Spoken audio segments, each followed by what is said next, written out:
we learned a lot about ourselves as writers, because when you write a book by yourself, you don't like sit there and analyze how you do it. You just do the work. I, for example, learned that I am a massive control freak.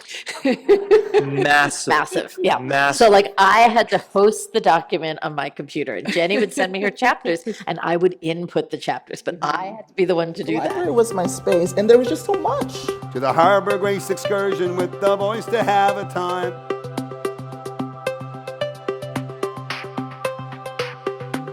Thank you. It's so lovely to see you all. I'm Rachel Giese. I'm going to be talking to Jodi and Jenny tonight.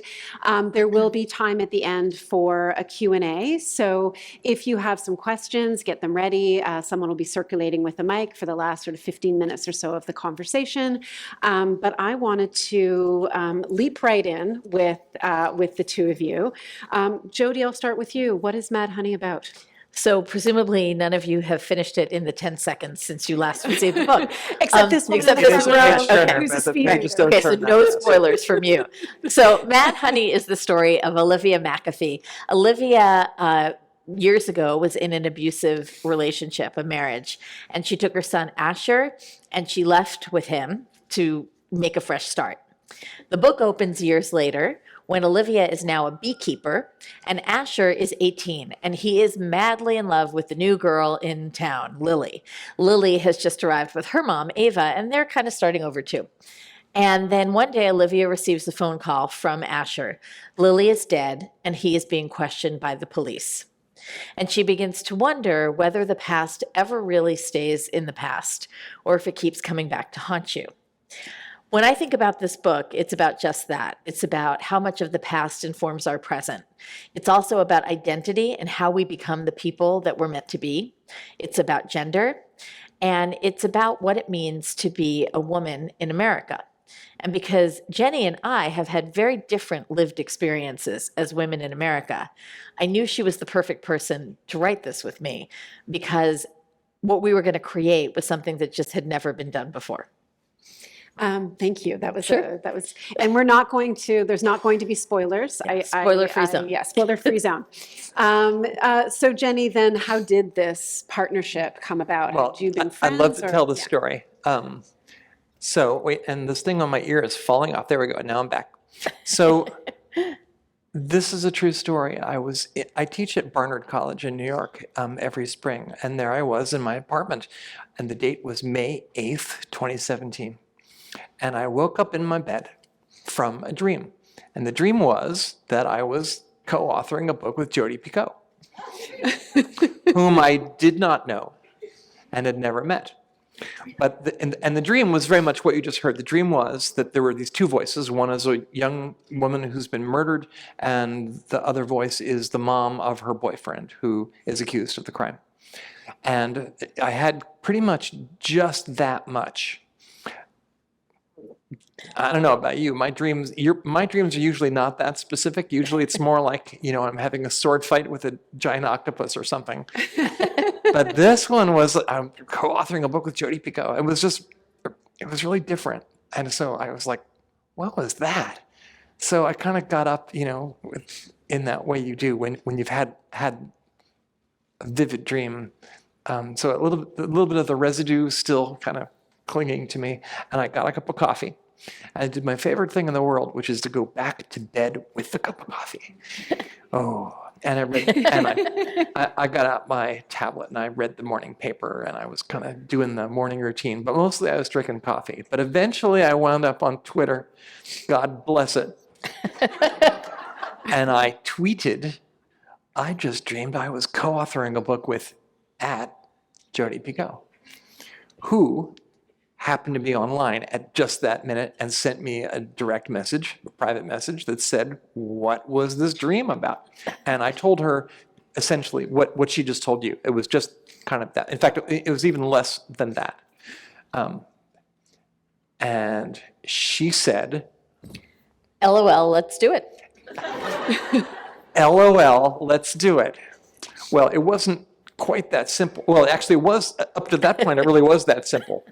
We had a lot of conversation. Like the next line was, really? Uh-oh.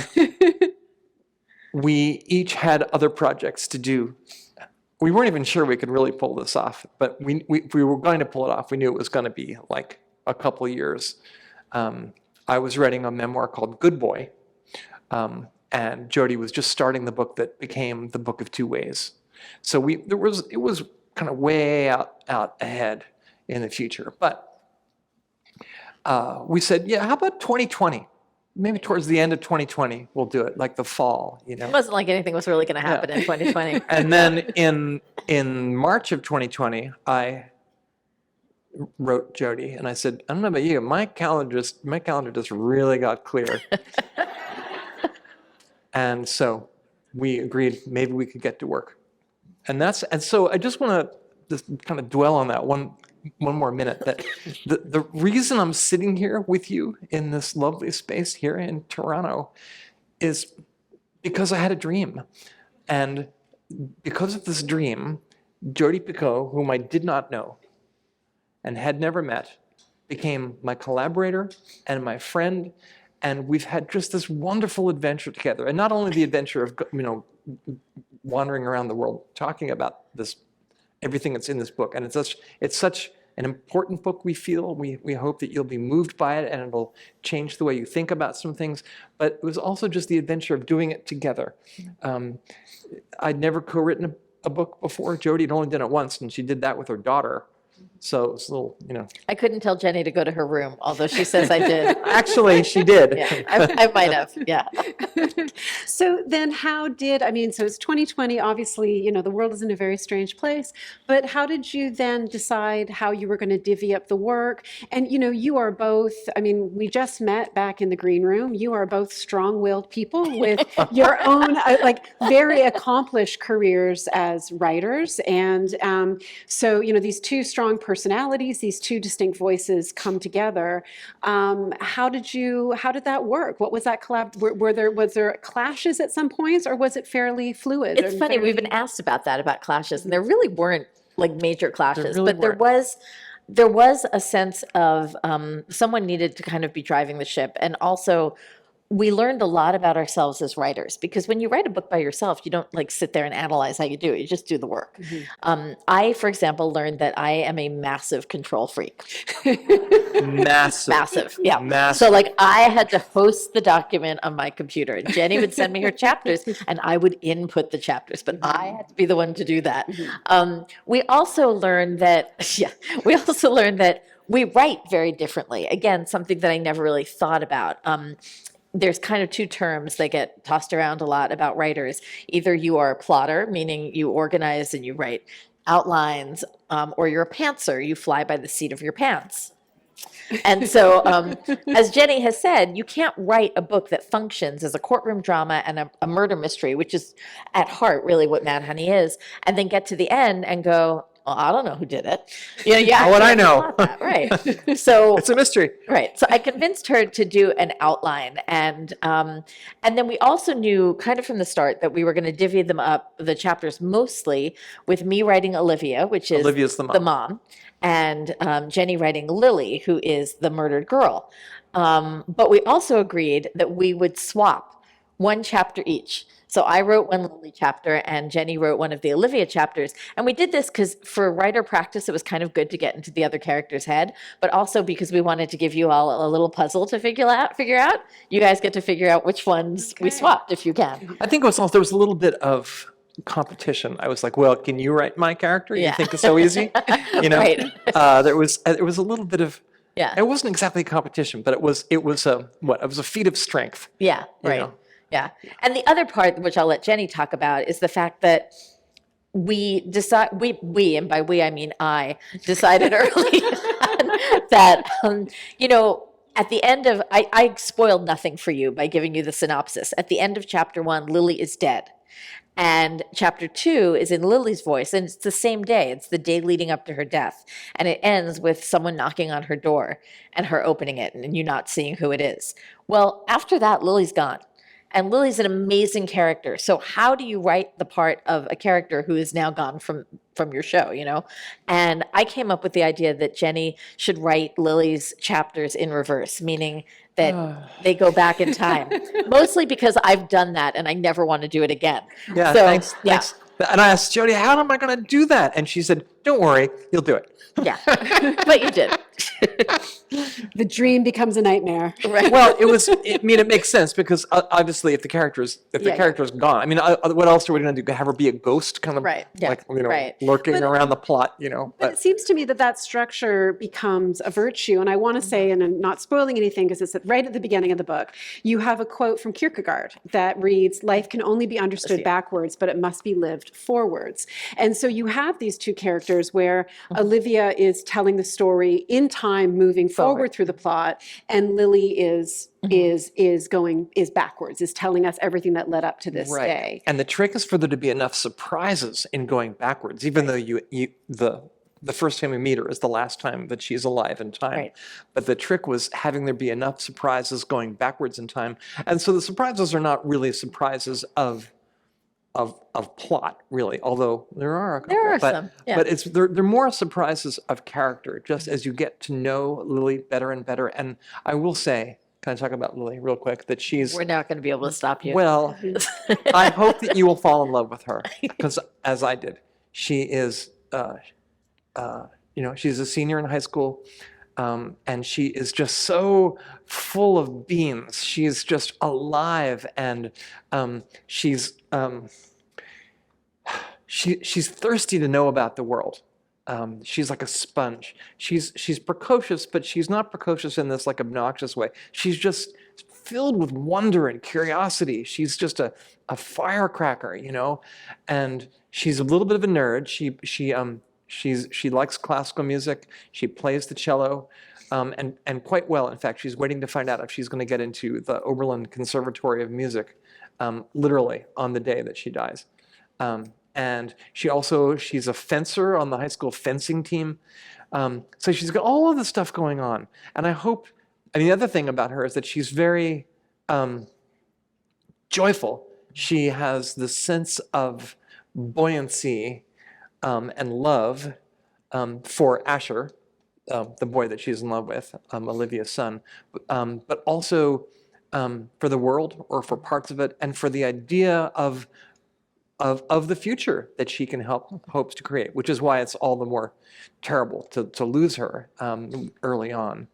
But the thing about her sense of joy is that it's not the joy of someone who's like this kind of, don't worry, be happy, kind of a brainless optimism. She has the kind of joy that comes from having won that happiness for herself. She's had a hard past. She's had a hard life. She and her mother have essentially fled California, where they were living, to move to this new town. And yet she has the sense of joy that comes when you know that you've won it for yourself after great struggle. So I hope you fall in love with her. I did.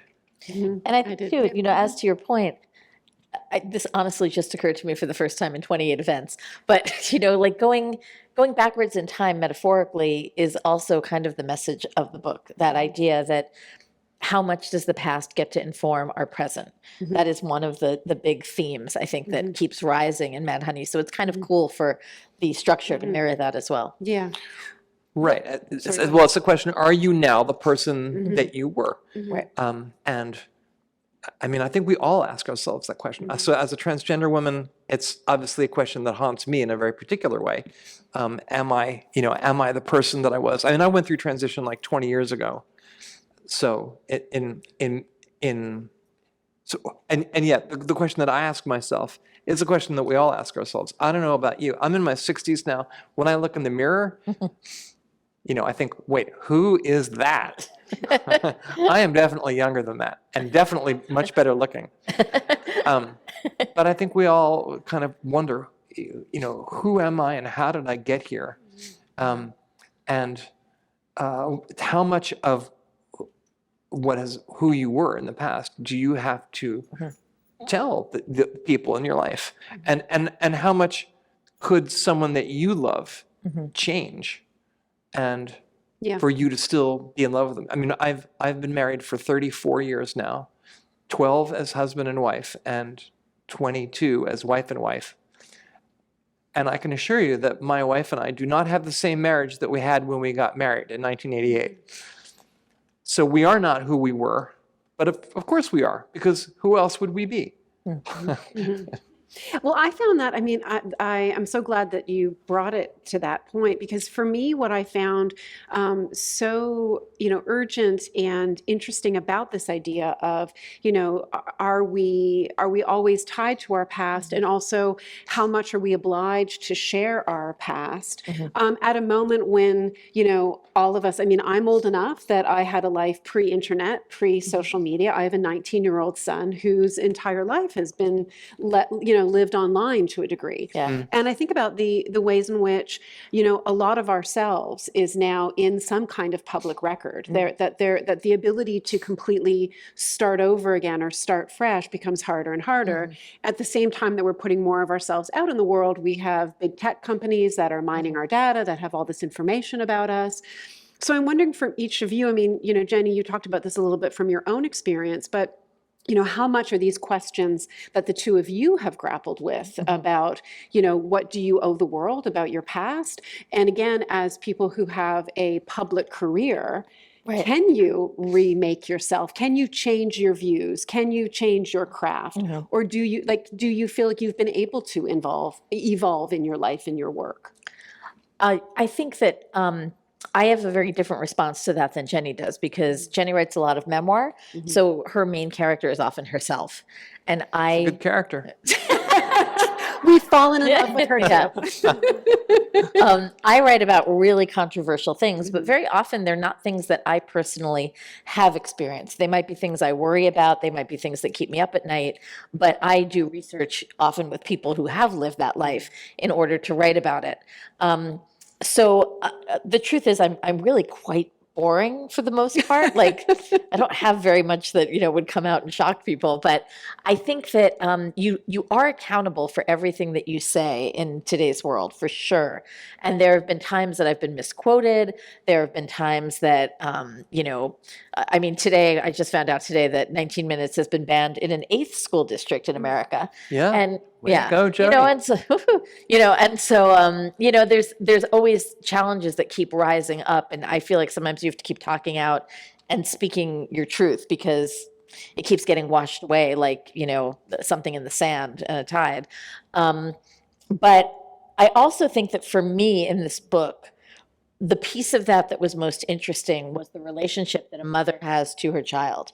I have kids. I have 3 kids who are successful adults who are contributing to society, so I did a good job. But I still very distinctly remember, like, when they were about that age, when they were about 17 to 19, when you suddenly realized, I don't actually know everything about my own child. I thought I knew everything about them, but there's this, there are things that they do that I am not privy to. There are conversations they have with their friends that they're not going to have with me. That is a weird moment for a parent, right? Because you created that little person, and all of a sudden they've become someone different than you expected. Now, in Olivia's case, when she thinks perhaps Asher is becoming a little too much like his dad, who was abusive, that's a greater threat. But I remember that moment very viscerally. And so writing from that point of view as Olivia was a really fun exploration for me.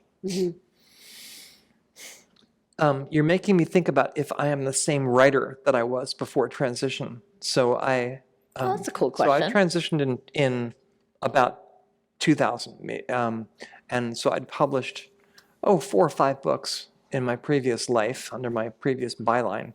Actually, in some ways, can I just say that was one of the coolest things in transition for me. Of all the things people say, well, what was it like to go to the women's room for the first time, or what was it like, to not be afraid to ask for directions the first time, or But the biggest change for me or the biggest thrill was when I wrote something and I wrote by Jennifer Finney Boylan. It was, I know this is such that's writer nice. nerd stuff, but to me, it's That's cool. like writing under my new byline. That was really powerful. But so am I still that same writer?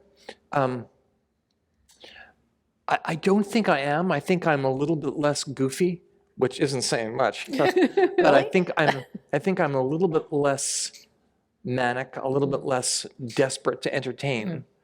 But it's also, is that the difference between male and female, or is that just the difference between being 30 and being Yeah. 65, you know? Yeah. I mean, you could argue you wouldn't be the writer you are now if not Yeah, for anyway. what you lived. Are Yeah. we, I mean,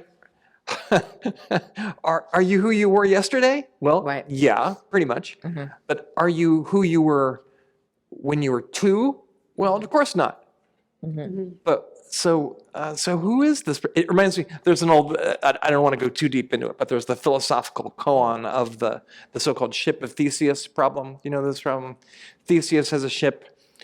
He sails the sea, and as he sails the seas, he repairs the ship when it needs repairing. So after 10 years, he's replaced everything on the ship: the mast, the sails, the boards, the deck.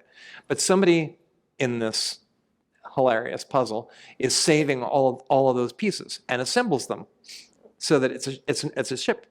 And so now there's 2 ships. And so the question is, which is the true ship of Theseus? Dun, dun, dun.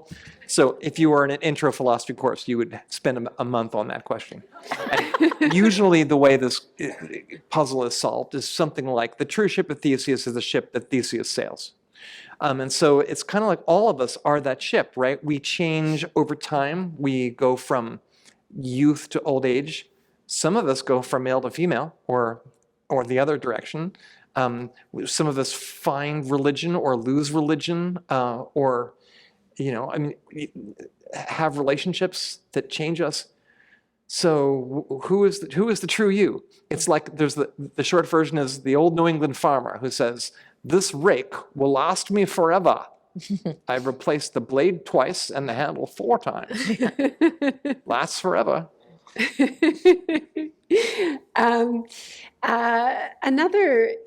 Another theme that comes out that the two of you have touched on a little bit in the book is this theme of violence, and I think this is also tied to who are we? Can we change? Can we become less violent? Can we make amends for what we've done in our past? How does violence get transmitted? I thought of this again in reading this book because, again, to me, we know that over the course of the pandemic, that intimate partner violence rose due to pressures on couples and families, due to isolation, and I know that Jodi, a lot of your work touches on these themes. So I'm curious about the conversations the two of you had about how you wanted to handle this question about toxic masculinity, intimate partner violence. What was coming up for you, and what were you thinking about and talking about with one another in terms of wanting to address this in the book? I don't think we ever talked about it because it was We're really, looking it at was each other me, like, yeah. wait, was it you or was It was it me. No, I 'cause think it started it's with really you, but it was Olivia. really a Yeah. thing. I mean, it's an Olivia thing. Yeah, it's an Olivia thing. So it was my idea had to to agree on make, I said that I really wanted Olivia to have been in an abusive relationship.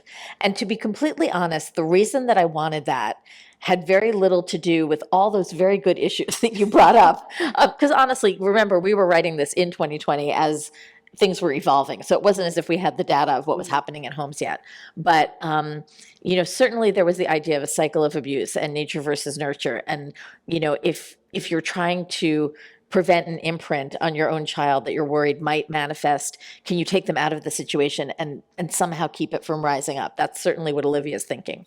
But for me, the real reason I wanted to have her have a history of being a victim of abuse is that we were writing in part about issues of identity and gender. And right now, there are a lot of what are commonly called TERFs, trans exclusive radical feminists. And those are people who call themselves feminists, but feel that trans women are not women. They are men who want to get into safe spaces so that they can hurt women. That is a lie. The absolute reality is that if you are a trans woman, you are far more likely to be hurt by a man than any cisgender woman, period. So the statistics that they're spouting are just completely off. Yes, has it happened once or twice? Yes. Have seatbelts failed? Yes. Do we still put our seatbelts on when we get in the car? Yes, we do. So I really wanted Olivia to be someone who has faced violence and abuse in her life in a way that has been terrible and has completely dismantled her and forced her to build herself up again. Because at heart, I have nothing but empathy and sympathy really for these women who obviously are speaking out of a place of fear. That's where these false statistics are coming from. And that's where a lot of the vehemence of TERFs comes from. But I wanted Olivia to be the kind of woman who was abused and could still find space in her heart for someone who was different from her. That was really what I wanted to create. And Jenny, how are you thinking about these issues? She was too busy thinking of Lily. Well, I've certainly been on the receiving end of threats and violence, not because I'm trans, but because I'm female. And I mean, I can, in case anybody was wondering, nobody goes from male to female because they think they're going to get a better deal. The thrill of being in the ladies' room, that it's really, if that's what you're pinning all your hopes on, let me reassure you right now, it's not all that. Can But I ask at times, something? I want to ask something. If you're a woman in this audience and you've ever worried about someone walking too close to you or being behind you, if you've ever taken your keys out and held them between your hand, if you've ever felt a threat from someone who you assume is male, can you just raise your hand? Look around. I think that's all we have to say. Well, and that's the thing that I experienced. Before transition, I was a feminist. I mean, duh. But there's a difference between. I don't want this to sound stupid and obvious, but there's a difference between knowing about a thing and there's a difference when it's you. Yeah.